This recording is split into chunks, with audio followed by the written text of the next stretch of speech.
Good morning. यह हमारी BSc part 2 की ऑर्गेनिक केमिस्ट्री क्लास है। यूवी स्पेक्ट्रोस्कोपी हम ख़त्म कर चुके हैं।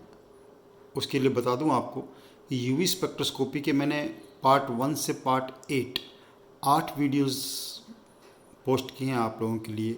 उन सब पर आपको असाइनमेंट भी दिए हैं, उन सब की एक्सरसाइज दिए हैं, सबके पीडीएफ नोट्स भी ग्रुप में डाले हुए हैं। आप उन सब वीडियोस को क्रम से देखें और क्रम से देखने पे 1 से 8 जब आप क्रम से देखेंगे तो आपको पूरी की पूरी यूवी स्पेक्ट्रोस्कोपी, उसमें से पूछे जाने क्या क्वेश्चन पूछे जाएंगे वो सब आपको कवर हो जाएंगे। तो अब हम स्टार्ट करते हैं आईआर स्पेक्ट्रोस्कोपी। आईआर स्पेक्ट्रोस्कोपी में सबसे पहले हमें क्या देखना है कि आईआर स्पेक्ट्रोस्कोपी यूवी से काफ़ी डिफरेंट है। इसके अंदर वाइब्रेशनल और रोटेशनल ट्रांजिशन होते हैं, इसलिए इसका एक नाम क्या पढ़ते हैं, इट इज़ आल्सो कॉल्ड। सबसे पहले आप ध्यान रखें कि इसको हम क्या बोलते हैं, वाइब्रेशनल रोटेशनल स्पेक्ट्रोस्कोपी भी कहते हैं। It is also called vibrational rotational spectroscopy. Hindi में वाइब्रेशन को हम कंपन बोलते हैं और रोटेशन को घूर्णन बोलते हैं, लेकिन नॉर्मली मेरे मुंह से जो निकलेगा वाइब्रेशन और रोटेशन ही निकलेगा। बहुत सिंपल। रोटेशन का मतलब समझते हैं वाइब्रेशन, वाइब्रेट करना, कंपन। रोटेट का मतलब घूर्णन। तो वाइब्रेशन रोटेशन आप समझ जाओगे आराम से। तो वाइब्रेशनल रोटेशनल स्पेक्ट्रोस्कोपी। सबसे पहले आपको ये ध्यान रखना है कि इस स्पेक्ट्रोस्कोपी का यूज़ क्या है कि फंक्शनल ग्रुप डिटरमाइन करना है। That is this is use to determine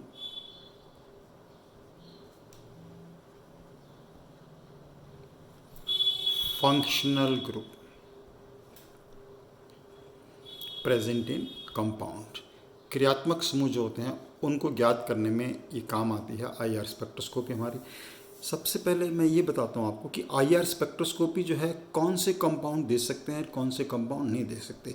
बहुत ही इम्पॉर्टेंट है कि इसके लिए रिक्वायरमेंट क्या है, एसेंशियल कंडीशन क्या है, ये आप देखें इसको ध्यान से।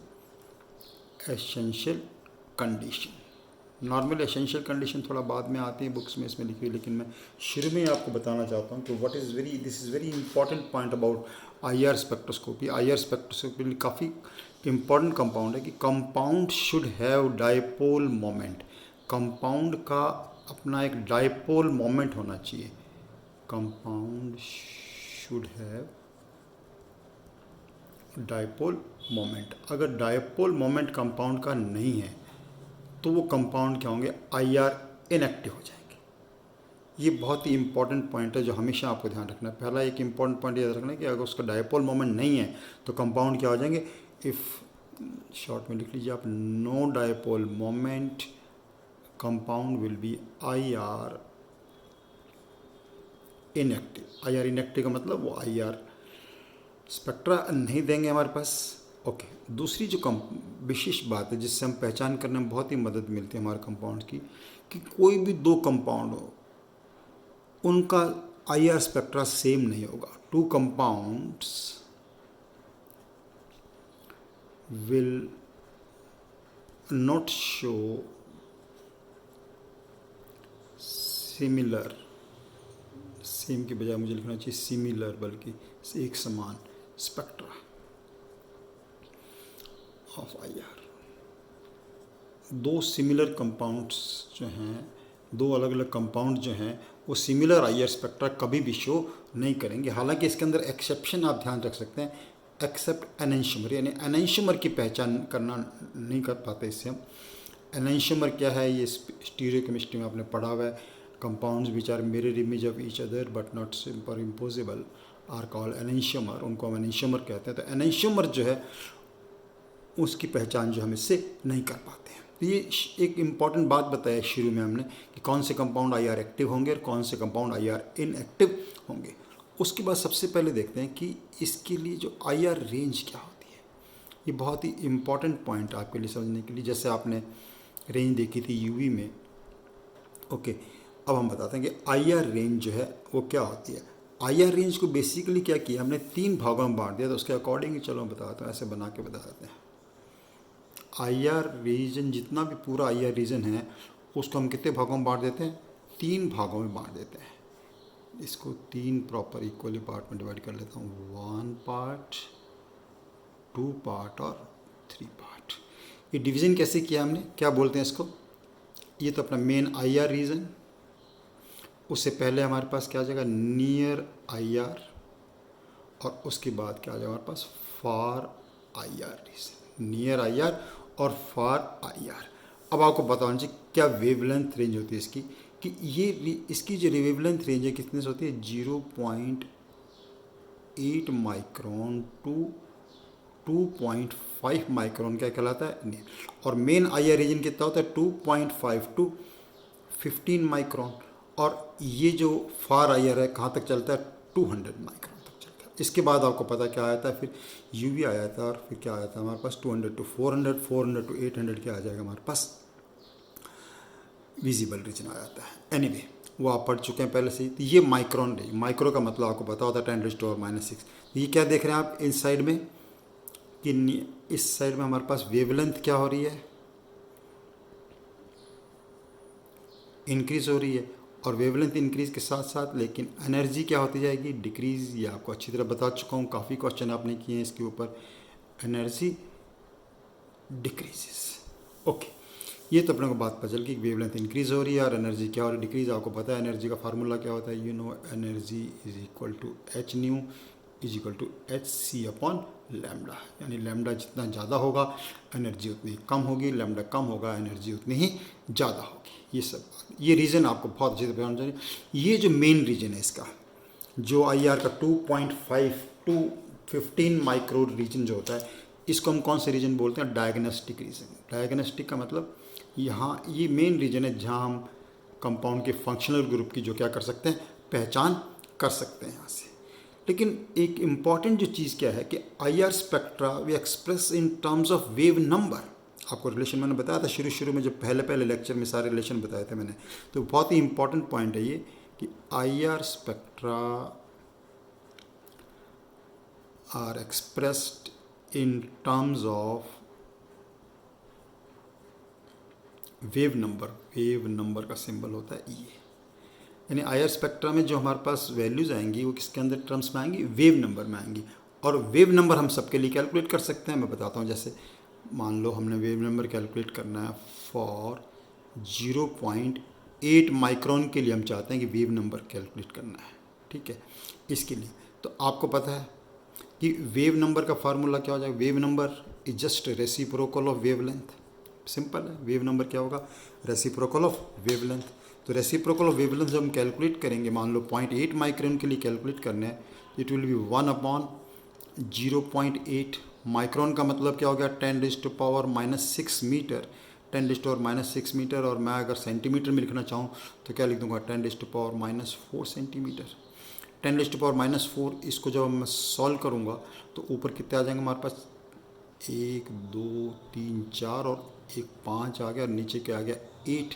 एक बार शुरू में समझाने के लिए लिख दिया मैंने। अभी जब इसको डिवाइड करेंगे हम तो क्या आ जाएगा हमारे पास 12,500 सेंटीमीटर इनवर्स। जैसे पता चल रहा है, कोई सेंटीमीटर था तो वेव नंबर क्या हो जाएगा सेंटीमीटर इनवर्स।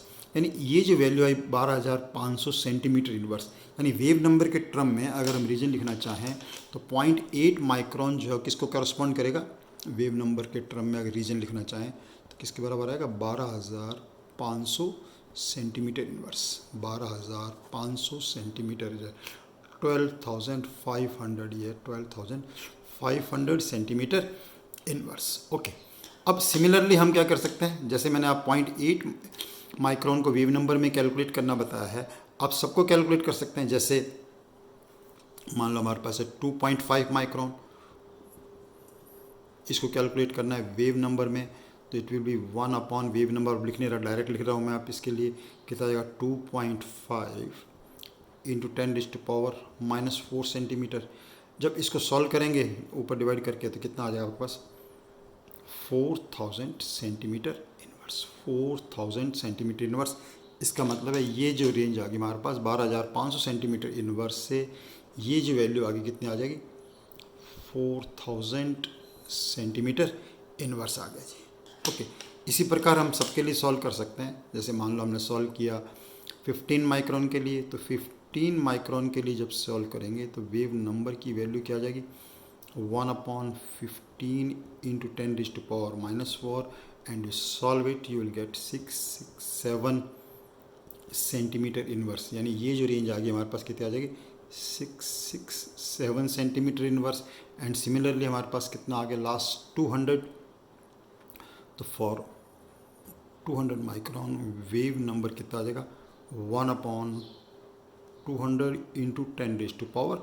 ये भी जो मैं बता रहा हूँ आपके लिए छोटे छोटे शुरू में क्वेश्चन बन सकते हैं और आपको बहुत अच्छी तरह इसके आने, ये तो बिल्कुल सिंपल रिजल्ट आ गया 10⁻⁴ divided by 200 will be 50 centimetre inverse. तो ये आ गया 50 सेंटीमीटर इनवर्स। तो ये दोनों प्रकार से आपको पता होना चाहिए कि in terms of wavelength I R region is this, and in terms of wave number के टर्म में हमारा रीजन कौन सा हो गया 12,500 to 4,000 centimetre inverse near I R. तो मेन जो डायग्नोस्टिक रीजन होगा वो कौन सा हो जाएगा 4,000 centimetre inverse to 667 centimetre inverse, and it goes up to 50 centimetre inverse. ये तो हमारे पास ये होगा कि आई आर रीजन कौन सा होता है, 3 भागों में डिवाइड कर रखा है। शुरुआत में बहुत अच्छी चीज़ आपको पता होनी चाहिए। नेक्स्ट देखते हैं कि आई आर का जो प्रिंसिपल है, यानी किस सिद्धांत पे हम इसके अंदर काम करते हैं, आई आर स्पेक्ट्रोस्कोपी में क्या होता है। जैसा आपने यूवी में देखा कि इलेक्ट्रॉनिक ट्रांजिशन टेक्स प्लेस, तो आई आर एक्टिव कंपाउंड्स में क्या बात बोल रहा हूँ आपके लिए कि आई आर एक्टिव जो कंपाउंड्स होंगे। अब कौन से आई आर एक्टिव कंपाउंड्स होंगे जिनका डायपोल मोमेंट होना जरूरी है, बहुत जरूरी कंडीशन है। वो क्या करेंगे, they will absorb radiations from I R region, they will absorb radiation from I R region, यानी आई आर क्षेत्र से अवशोषण करेंगे विकिरणों का। एंड उससे क्या होगा, and as a result of this vibrational and rotational transition takes place, vibrational and rotational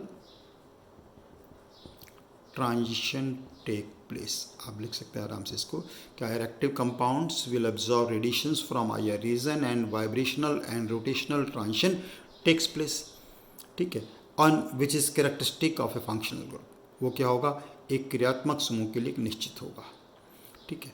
अब सबसे पहले हम देखते हैं कि वाइब्रेशंस, अब मॉलिक्यूल क्या होता है, रिजिड नहीं होता, बहुत सारे टाइप के वाइब्रेशंस उसके अंदर हो सकते हैं। जैसे सबसे एक पॉइंट आप नोट कर लीजिए यहाँ पे कि अगर हमारे पास मॉलिक्यूल नॉन लीनियर है, नॉन लीनियर आप समझ जाते हैं ना, लीनियर नहीं है, यानी सारे के सारे एटम्स मॉलिक्यूल में जो हैं स्ट्रेट लाइन में प्रेजेंट नहीं है, तो उस केस में जो नंबर ऑफ वाइब्रेशन जो हैं वो कितने हो जाएंगे 3n-6, जहाँ n क्या है, number of atoms present in a molecule, n is equal to number of atoms present in a molecule, okay. और लेकिन अगर लीनियर मॉलिक्यूल है, यानी सारे के सारे मॉलिक्यूल हमारे पास एक ही लाइन में प्रेजेंट है, 180 डिग्री एंगल में प्रेजेंट हैं, तो उस केस में जो नंबर ऑफ वाइब्रेशंस हैं वो कितना हो जाता है 3n-5, 3n-5 is the number of atoms क्या है। लेकिन जैसे जैसे नंबर ऑफ एटम्स बढ़ते जाएंगे तो वाइब्रेशंस क्या होते जाएंगे, बहुत ज़्यादा कॉम्प्लिकेटेड हो जाएंगे, बहुत ज़्यादा कॉम्प्लेक्स हो जाएंगे। मेनली जो वाइब्रेशंस हैं, मेनली वाइब्रेशन जो है उनको कितने टाइप में डिवाइड कर सकते हैं, 2 टाइप्स में वाइब्रेशन को हम डिवाइड कर सकते हैं। Mainly vibration can be divide into 2 types. तो पहले टाइप की जो वाइब्रेशंस होती हैं उसको हम क्या बोलते हैं, पहले टाइप की वाइब्रेशन को हम क्या बोलते हैं,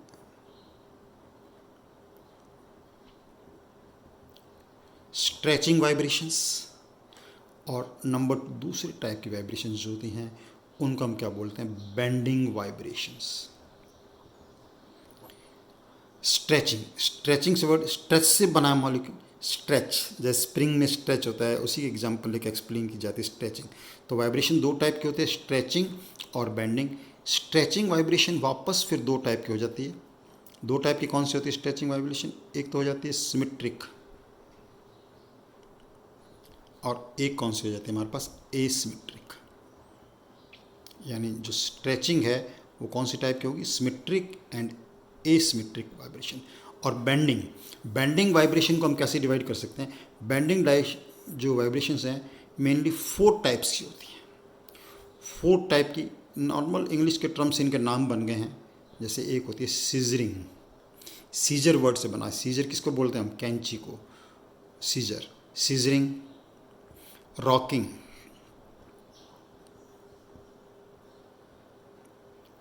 रॉकिंग। नंबर थर्ड जो हो जाएगा क्या हो जाएगा, वैगिंग, वैगन से नाम बढ़ गया waging. And fourth is twisting. जैसे डांस होता है ट्विस्टिंग, बिल्कुल वैसे ही मॉलिक्यूल भी डांस करते हैं, ट्विस्ट करते हैं, उसी से नाम क्या पड़ा, ट्विस्टिंग। अब ये जो बेंडिंग वाइब्रेशन चार्ट टाइप के, इन सबकी डिटेल बताऊंगा आपको, एक एक बना के दिखाएंगे क्या मतलब होता है इसका। लेकिन ये देखिए, ये जो रॉक सिजरिंग और रॉकिंग जो वाइब्रेशन है, ये क्या होती है, एक ही प्लेन में रहती है, इनके अंदर मॉलिक्यूल का प्लेन चेंज नहीं होता, रॉक सिजरिंग और रॉकिंग में। लेकिन वैगिंग और ट्विस्टिंग जो होती है, ये बेंडिंग कौन सी होती है, out of plane bending. Out of plane bending अपन यूँ कह सकते हैं कि जो बेंडिंग वाइब्रेशंस हैं, they can be divided in two parts, in plane bending and out of plane bending. In plane bending जो है वो दो टाइप की होगी, scissoring and rocking. And out of plane bending जो है वो कितने टाइप की होगी, दो टाइप की, again waging and twisting. Okay, यहाँ से अपन पढ़ना शुरू करेंगे अब। बिल्कुल आइए यार, कि सबसे पहले देखेंगे कि इन सब की स्ट्रेचिंग का क्या मीनिंग है, सिमेट्रिक एसिमेट्रिक क्या होते हैं, फिर बेंडिंग का क्या मीनिंग है, इन सब टाइप के बेंडिंग में क्या क्या अंतर है, ये सब देखेंगे। Okay, keep doing your work. Thank you very much.